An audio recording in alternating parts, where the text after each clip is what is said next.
రాయదుర్గం పరిధిలో కనేకల్ మండలంలో మొన్నటి దినం ఉదయం కళ్యాణదుర్గం పట్టణానికి చెందిన పెద్దదేవర తబ్జూమ్ అనే మహిళ పోలీస్ స్టేషన్కి వచ్చి ఫిర్యాదు చేయడం జరిగింది. తను పుట్టినీళ్ళు వజ్రకూరని వాళ్ళ చిన్నాన్న చనిపోతే భర్త పిల్లలందరూ కలిసి ఆ వజ్రకూరకి వెళ్ళారు. అక్కడి నుంచి అట్లే హైదరాబాద్ కూడా వెళ్ళారు. ఒక 5 రోజుల పాటు సోమవారం వెళ్ళి శనివారం ఉదయం 9 గంటలకు వచ్చారు. వస్తే తను ఇంటి వెనక సైడ్ నుంచి ఎవరో బుద్ధిలేని వ్యక్తులు డోర్ పగలగొట్టుకొని వచ్చి ఆ ఇంట్లో ఉండే బీరువాలన్నీ పగలగొట్టి దొంగతనం చేసినట్లుగా ఆమె భావించి చూసి పోలీస్ స్టేషన్ వచ్చి ఫిర్యాదు చేయడం జరిగింది. వెంటనే మా కనేకల్ పోలీస్ సిబ్బంది అంతా కూడా క్రైమ్ సీన్ని ప్రొటెక్ట్ చేయడం జరిగింది. మేము అనంతపురం జిల్లా హెడ్ క్వార్టర్ నుంచి డాగ్ స్క్వాడ్ క్లూస్ టీమ్ అందరిని పిలిపించి ఆధారాన్ని కూడా సాక్ష్యాధారాన్ని కూడా సేకరించడం జరిగింది.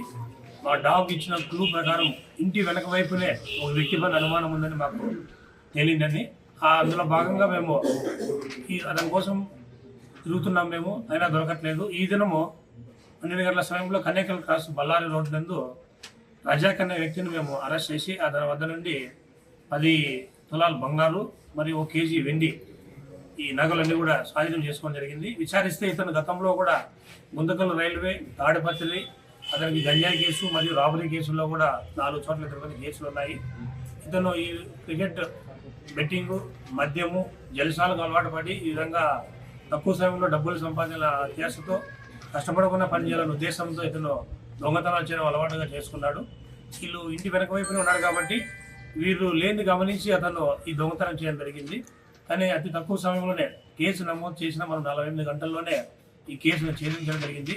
ఈ కేసులో ఛేదించడంలో భాగంగా ఇన్ఛార్జ్ చేసే బొమ్మనాలు ఎస్ఐ నవీర్ రసూల్ గారు మరియు మన PSC profession SI Narayana Reddy గారు మరియు మన కనేకల్ సిబ్బంది అందరూ కూడా చాలా బాగా కష్టపడ్డారు.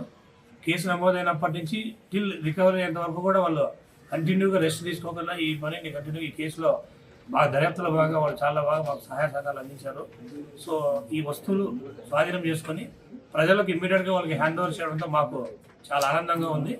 ప్రజలు పోగొట్టుకున్న సొమ్ముని తిరిగి వాళ్ళకి అందించడంలో పోలీసులు మేము సఫలమైన అని భావిస్తున్నాం.